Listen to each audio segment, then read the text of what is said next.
just about to tell a real quick story. Um, so yes, this is a incident that happened when I was 11. So the same cousins who actually visited me from Alabama for my birthday when I was 9, they actually came back in the summer when I was 11 years old. And actually, it was about 4 of them in total, 3 of them which were siblings, and then there was one additional cousin. So in total for the summer, there were 6 children in the house, plus one uncle that was married into the family. Um, and my mom. So that summer was lit. Okay, all my cousins, all my, not all my cousins, but that handful of cousins in my household that summer. That summer was real like fun. Okay.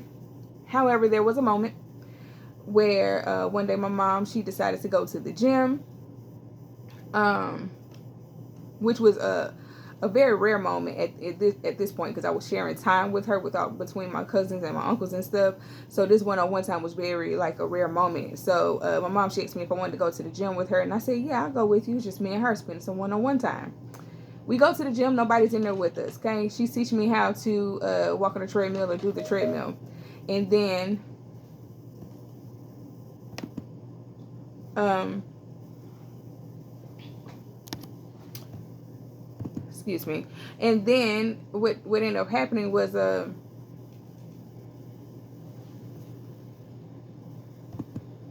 sorry y'all, but what ended up happening was a man walked in, a very tall man, muscular man, big strong man walked in, and instantly my mother went from showing me how to do the treadmill to just like both of them were like deer in the headlights. Like he looked at her like a piece of meat. He looked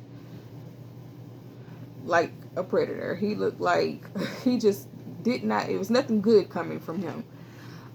So we ended up leaving, and he followed us out, and he flagged my mom down. She tried to walk away or play hard to get, whatever the case may be, but he was eager. She seen that he wasn't going to stop or wasn't going to give up, that he wasn't going to take no for an answer or rejection, so she stopped.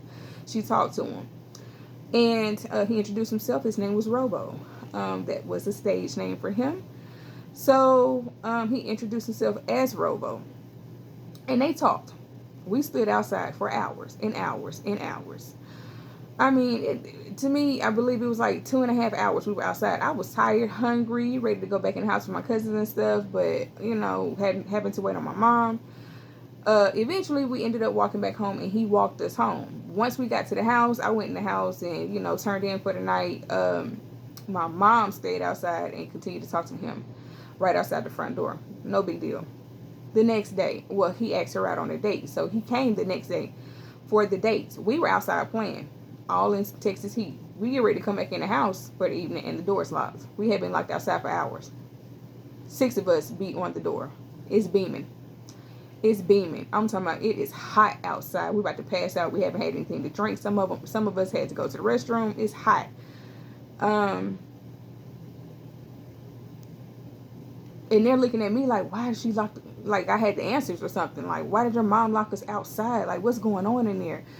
Finally, after hours of beating on the door, she finally opens the door, and we can see beer bottles and stuff all across the coffee table, and open beer bottles and stuff. And that coffee table, that living room was the same. That's exactly where the front door was at, in the living room. So we looked at her in amazement, like, wow, you literally was on the other side of this door listening to us try to beat this door down to get in. We're famished, we're hot, we're thirsty, we're exhausted.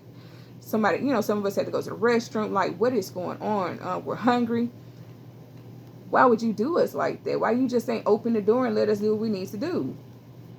And so she had no answers. My cousins were livid. Like, they had attitude. I mean, they were like, I'm calling my mama. Like, they were no longer playing nice. They were like telling my mom to her face, I'm about to call my mom and tell her what happened.